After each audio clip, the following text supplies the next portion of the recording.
When I was a young man, I made a mistake that I think many people fall into.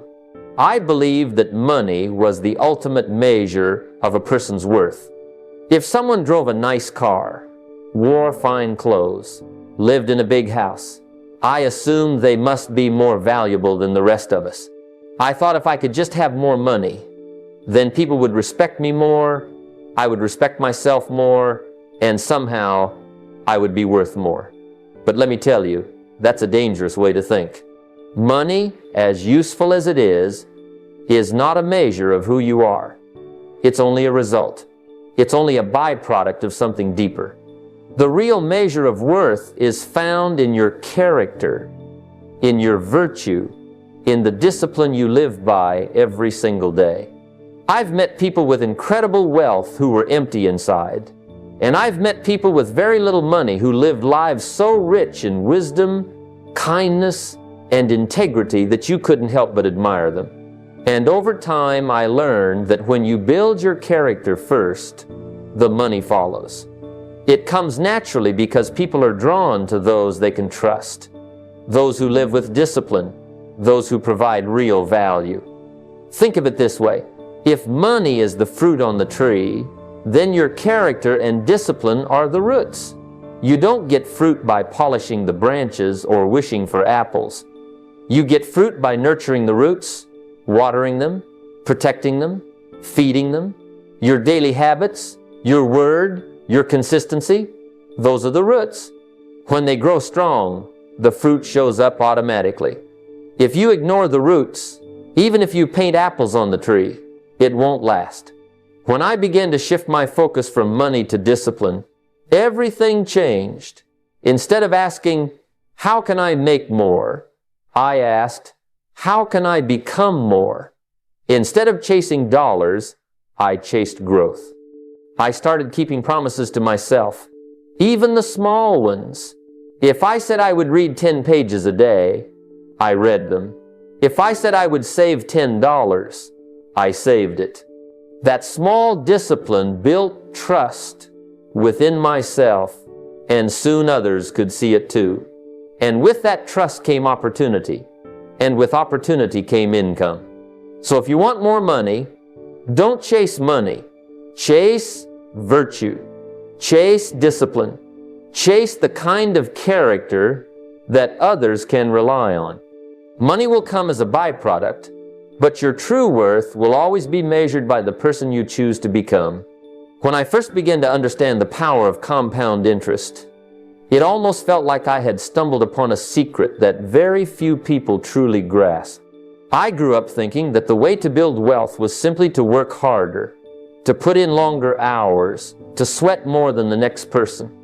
But then I learned that money, if treated wisely, could begin to work harder than I ever could. Money doesn't need sleep. It doesn't need food. It doesn't call in sick. It can be sent out to labor day and night, and if you give it enough time, it will bring back more than you ever imagined. That's the beauty of compound interest. The key, though, is starting early. I often tell young people, if you can get this lesson in your 20s, you've already given yourself a gift that will last a lifetime. Even the smallest amounts, when given time, can grow into something significant. I remember once putting aside just a modest sum each month. At first it didn't feel like much.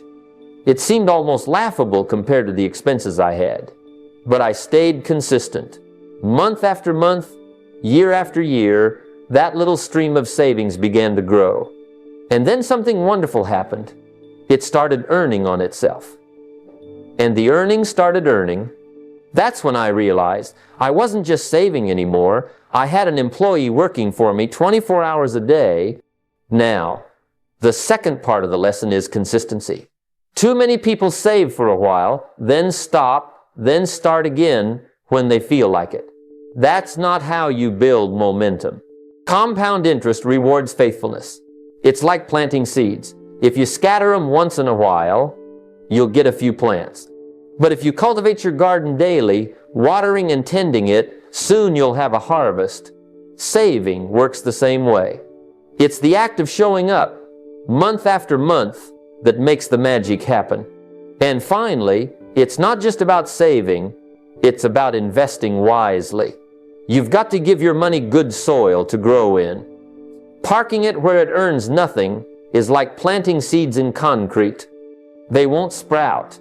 Learn where to put your money so that it works safely but effectively. Educate yourself about opportunities. Seek advice from people who understand the game, and make decisions with patience, not emotion. So here's the truth. You don't need to be wealthy to start, but you must start to become wealthy. A little saved consistently and invested wisely will multiply in ways that astonish you. Start early, stay consistent, let time do its work, and one day you'll look back and realize that compound interest has built you a fortune you could never have earned with labor alone. When I was a younger man, I learned one of the hardest truths about life. Your environment shapes you more than you realize.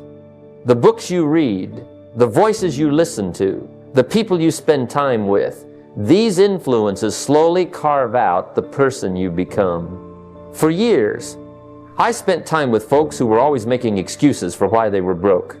They would say money doesn't matter, or the rich are just lucky, or people like us will never get ahead. At first, I didn't think much of it. But little by little, their words began to sink into my own thinking. Without even realizing it, I started to adopt the same attitude. I found myself justifying lack instead of pursuing growth. And that kind of thinking can keep you trapped for a lifetime. I remember a friend who would always laugh at the idea of saving. He said, "Why put money away for tomorrow when you can enjoy it today?" And at first, it sounded fun, even logical. But years later, I saw him in the same spot, complaining about the same problems, while others who practiced discipline quietly moved ahead. That's when it hit me. Poverty isn't just about money in the bank. It's about the mindset you allow to take root. And if you keep listening to people who excuse it, you'll find yourself excusing it too. The real shift happens when you surround yourself with people who push you to rise higher. People who talk about ideas, not just complaints. People who value discipline, who honor growth, who are eager to learn. The conversations are different. Instead of hearing why something can't be done, you hear about possibilities, about strategies, about lessons learned. Instead of feeling drained after spending time with them, you feel inspired, motivated, ready to act. I made a conscious decision to change my circle. I started seeking out mentors, people whose lives reflected the kind of discipline and success I wanted for myself. I read their books, attended their seminars, and listened to their wisdom. And slowly, their mindset became my mindset. The excuses faded, and in their place grew responsibility, vision, and discipline. It doesn't mean you abandon old friends, but it does mean you must guard your associations. Spend more time with those who make you think bigger, who encourage you to act wiser, who live by the very virtues you want to cultivate, because in the end, you will become like the people you keep closest. If you want to rise, you must walk with those who are climbing. If you want wisdom, sit with those who are seeking it. Choose carefully, because your future is being shaped by the voices you allow into your life today. One of the great illusions that keeps people from building true wealth is mistaking activity for productivity. I learned this lesson in my 20s when I thought that being busy was the same thing as being effective. I would fill my days with errands, meetings, endless conversations, and at night I would collapse into bed exhausted, convinced I had worked hard. But when I looked at the results, my bank account, my progress, my growth, I saw very little to show for all that energy. That was a sobering wake-up call. Effort alone doesn't guarantee advancement. Only directed effort, guided by purpose, creates results. I once worked with a man who was always in motion. He loved to talk about how much he had going on, how he barely had time to catch his breath. But year after year, his circumstances didn't change. He confused motion with progress. Like a rocking chair, he was moving all the time, but never moving forward. Contrast that with another friend of mine who did far less, but did it with precision. He picked a goal, broke it into steps, and every day focused on completing the right actions that moved him closer. In just a few years, his quiet, disciplined productivity created more than all the frantic busyness of the other man. The wealthy understand this distinction. They don't just ask, "What did I do today?" They ask, "What did I accomplish?" It's a very different question. It forces you to measure your activity not by how tired you are, but by the actual outcomes you produced. When I adopted this approach, everything began to change. Instead of spending hours reading random articles, I chose a book that directly contributed to my goals. Instead of having long discussions about vague ideas, I sought mentors and asked them specific questions. Instead of chasing 10 little opportunities, I chose 1 or 2 that had the potential to grow and devoted my energy to making them succeed. Think of it like planting a garden.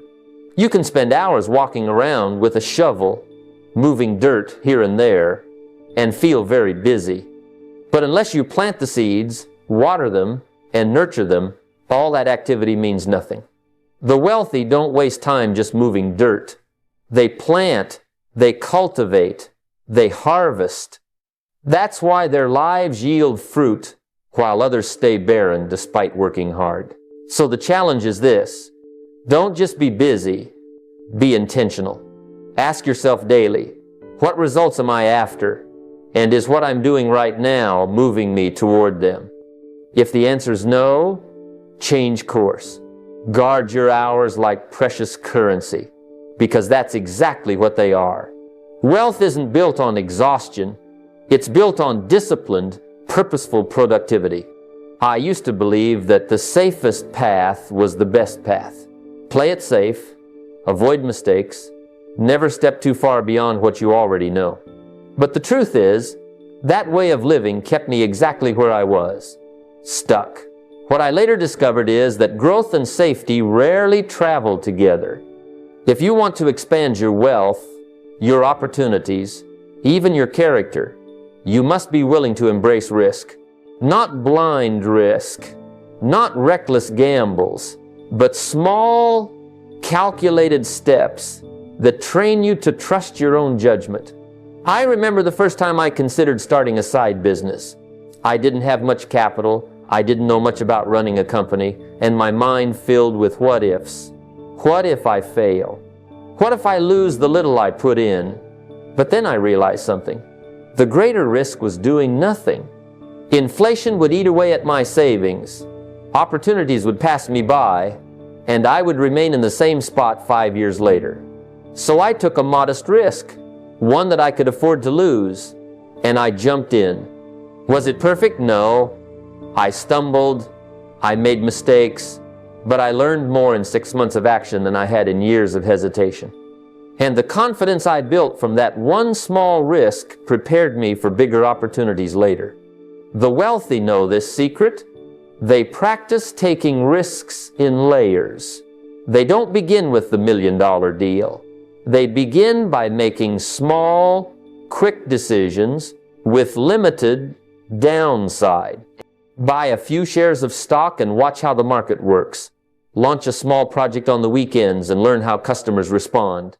Offer a skill to others and test its value. Each little risk builds your courage and your discernment. And soon, the things that once looked terrifying start to feel manageable. It's much like learning to swim. You don't start in the deep end. You begin in the shallow water, practicing strokes, building confidence. Once you know you can handle yourself there, you venture deeper. Risk works the same way. When you practice decision-making in areas where the consequences are small, you develop the mindset and the habits needed for bigger opportunities. Here's what I've found. Those who run from risk end up facing the greatest risk of all, regret. They look back on years of playing safe and wonder what might have been. But those who embrace risk wisely, step by step, create growth. They build not just wealth, but resilience, wisdom, and courage. So don't fear risk. Learn to manage it. Start small, start now, and let each decision train you for the next. That's how you build not just a fortune, but the character capable of sustaining it. One of the greatest shifts a person can make is learning how to see abundance everywhere. Most people walk through life with eyes tuned only to what they lack. They see the bills, the obligations, the missed opportunities, and they let scarcity dominate their thinking. But the wealthy, the ones who truly flourish, train themselves to see abundance long before it shows up in their bank account. It begins with gratitude. Gratitude is not just a polite thank you. It is a discipline, a way of orienting your mind toward possibility instead of deficiency. I remember in my early years, when I was broke and frustrated, I felt like the world had cheated me. I thought, if only I had more money, more connections, more luck, then I could get ahead. But then a mentor asked me a simple question. What do you have right now that you're overlooking? At first, I thought it was a silly question. But as I thought about it, I realized I had health, energy, a working mind, and even a few hours each day to learn and improve myself. That realization sparked something powerful. Instead of waiting for abundance to arrive, I began practicing gratitude for what was already in my hands. And when I did, doors started opening, not because my circumstances changed overnight, but because my perspective did. Here's a simple practice that transforms your thinking. Every morning, write down 3 blessings that most people overlook. Not the obvious ones like your car or your paycheck, but subtle things, the ability to read a book, the smile of your child, the freedom to walk outside, the time to think and dream. At first, it might feel forced, but if you stay with it, something remarkable happens. Your mind begins to scan for blessings all day long. Instead of complaining about traffic, you're grateful you have a job to drive to. Instead of focusing on what you can't buy, you notice the value in what you already own. Wealth is built on this foundation of abundance thinking. When you train your mind to see plenty, you stop making decisions out of fear. Scarcity makes you cling, hesitate, and miss opportunities. Abundance allows you to act boldly, to share, to invest, to grow. People are drawn to those who radiate gratitude because it signals trust, optimism, and resilience. Abundance is not something you wait for. It's something you practice. Gratitude is the doorway. Once you walk through it, wealth stops being just a number and becomes a way of life. And the beauty is, you can start today with nothing more than a pen, a notebook, and a willing heart. Freedom is a word that stirs the heart. We all want it. The freedom to live as we choose, to travel when we like, to take care of our families, to sleep peacefully at night without the shadow of financial stress. But here's the paradox. Freedom doesn't come from doing whatever you feel like in the moment. Real freedom is born from discipline. It may sound backward at first, but let me explain. When I was younger, I used to resist structure. I thought discipline meant restriction, and restriction felt like punishment. But life taught me a lesson. The absence of discipline is not freedom, it's chaos. Without discipline, your money disappears. Without explanation, your time slips through your fingers, your health deteriorates, and your dreams fade into wishful thinking. That's not freedom. That's bondage. Discipline, on the other hand, creates order, and order creates space, And within that space, true freedom can flourish. Now, how do you build this kind of discipline? You don't need to overhaul your entire life at once. Start with just one area where you know you're falling short. Maybe it's your finances, your health, your study habits, or even your relationships. Choose one and then commit to a 30-day streak of daily action. Don't set a vague goal like, I'll save more money or I'll exercise more. Be specific. I'll save $10 a day. I'll walk 2 miles every morning. I'll read 10 pages of a book each night. Small, concrete, daily steps. At first, it feels constraining, like the walls are closing in. But if you stay with it, something remarkable happens. The very constraint you resisted becomes your source of freedom. When you discipline your money, you suddenly have savings and investments which give you choices.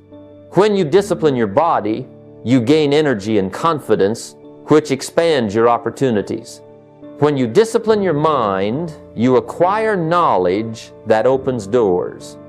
The short-term sacrifice produces long-term liberation. I recall the first time I committed to a 30-day streak. It was with reading.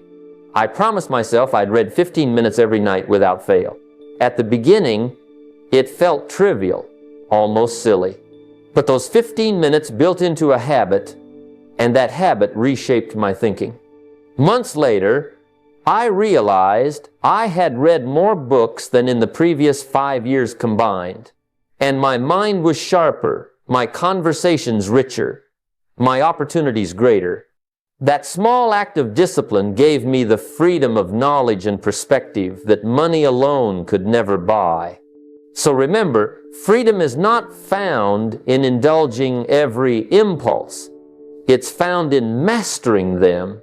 Identify one area, commit to 30 days, watch how the chains of inconsistency break and the wings of freedom spread. Discipline is the bridge between desire and fulfillment, and once you cross it, life opens wide.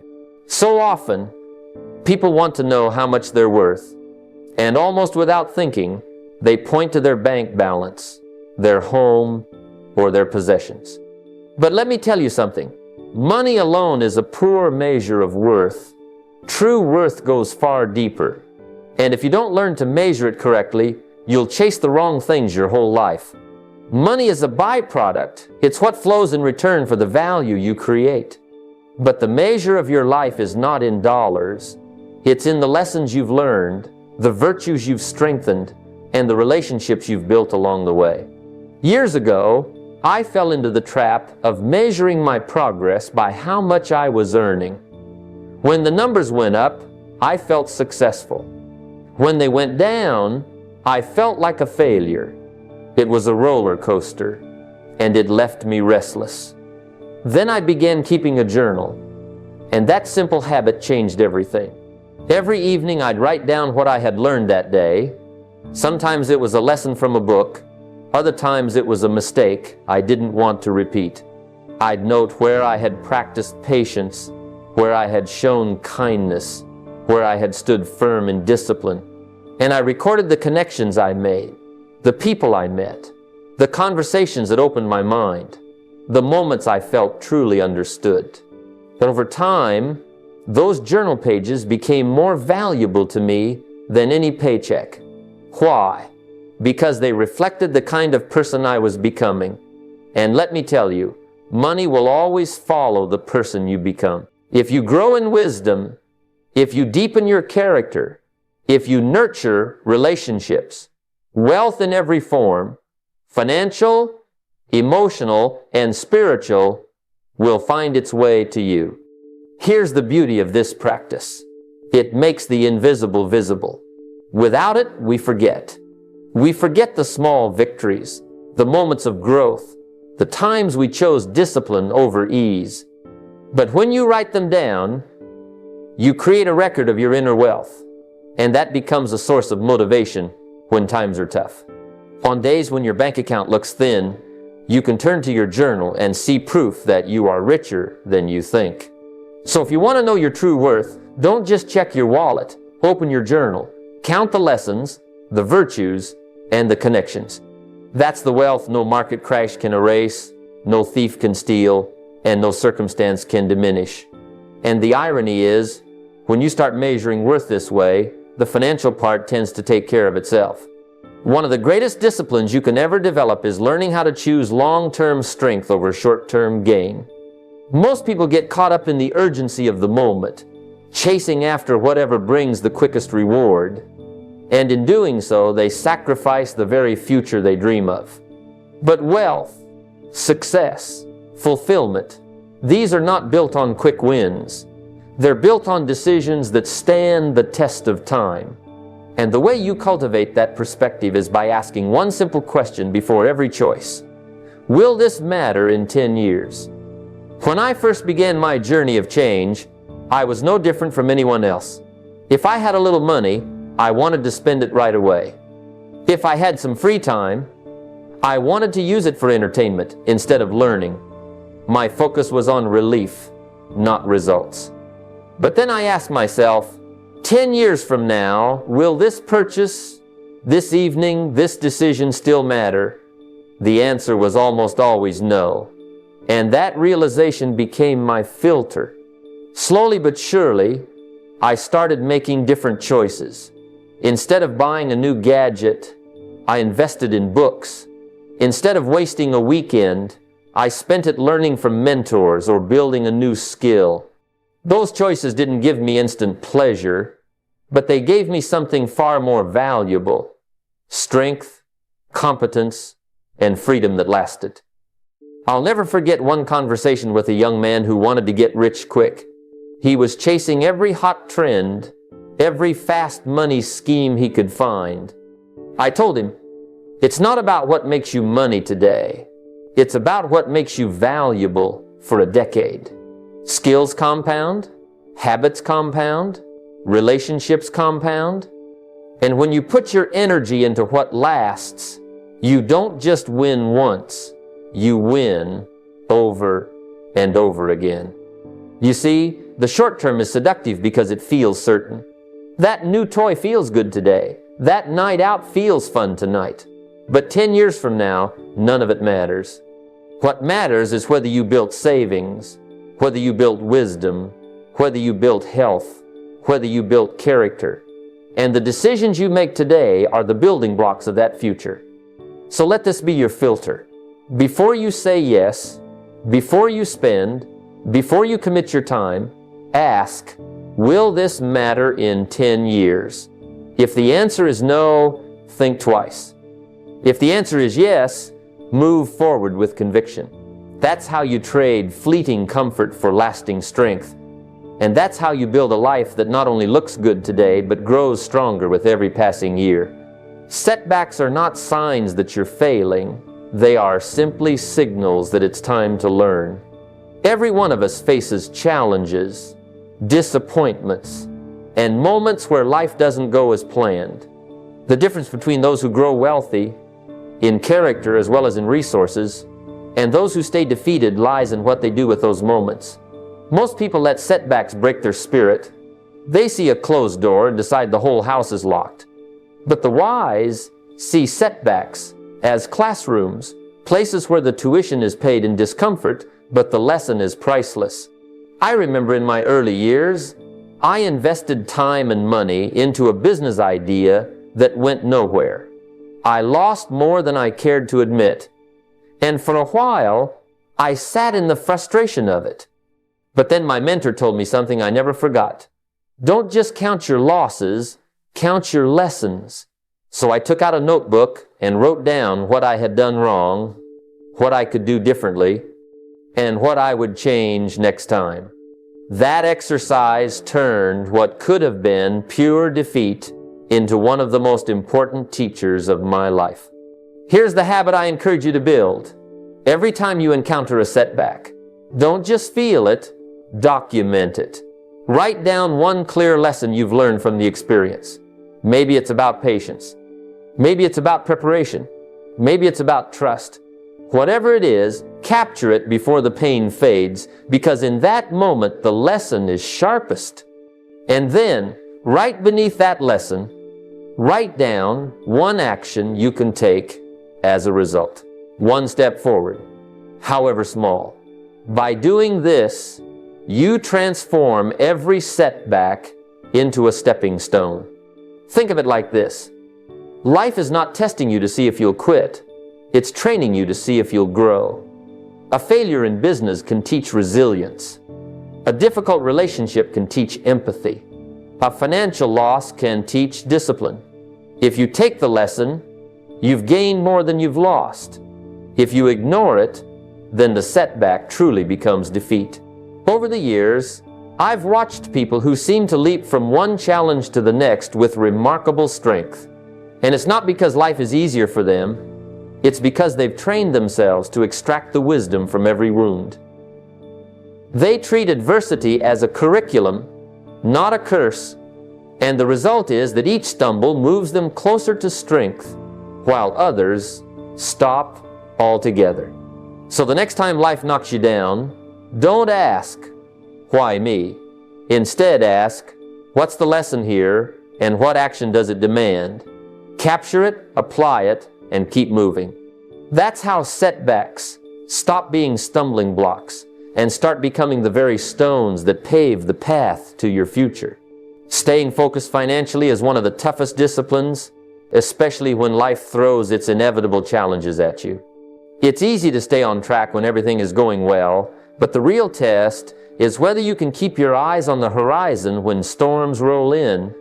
That's where wealth is built, not in moments of comfort, but in moments of adversity. And the secret is simple.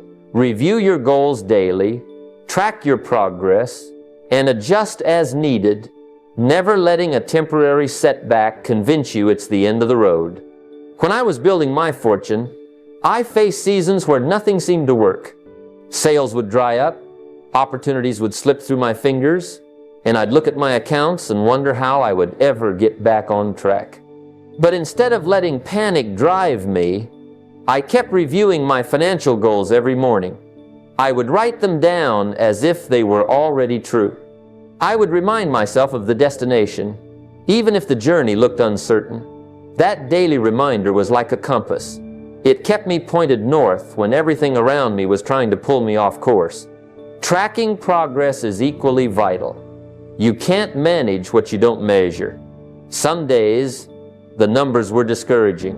My savings dipped, or my income fell short of my target. But seeing it in black and white kept me honest. It forced me to ask, what adjustment can I make today? Can I cut an unnecessary expense? Can I add one more sales call? Can I learn one more strategy? Small corrections, made consistently, kept me moving forward even when progress felt invisible. And then there's patience. This is where most people lose the battle. They want quick results, but wealth is never instant. It grows like a tree, slowly, steadily, often underground, where you can't see it. If you judge too soon, you'll think nothing is happening. But the wealthy understand that setbacks aren't endings, they're refinements. A failed investment isn't a dead end, it's a lesson in judgment. A slow season isn't a curse, it's training in endurance. Every challenge, if you let it, sharpens you for the next opportunity. I've seen countless people quit just before the tide turned in their favor. They lost patience, lost sight of their goals, and abandoned the very habits that would have made them free. Don't make that mistake. Keep your goals in front of you every single day. Track your steps, however small. Adjust when needed, and above all, stay patient. Freedom is not for the sprinter, it's for the marathon runner who keeps putting one disciplined foot in front of the other until the finish line is reached. There's a wide road that most people take, and it's the easy one. It requires very little of you, and that's why it's crowded. But the problem with the wide road is, it never leads to excellence. It leads to mediocrity, to regret, to a life of what if. The narrow path, however, is different. It's more demanding, it requires sacrifice, and it calls for discipline, but it's also the only road that leads to greatness. And here's the truth. Every day, we are faced with choices between the easy road and the narrow path of excellence. I remember a time when I was tempted to cut corners in my business. It would have saved me time, maybe even made me a little extra money in the short term. But deep down, I knew it wasn't the excellent way. I asked myself, what would this decision look like 10 years from now? That question changed everything. I chose the harder route, the one that demanded more effort, more integrity, and more patience. And because of that, I built something that lasted. Short-term comfort always costs you long-term strength. Excellence, on the other hand, compounds just like money does.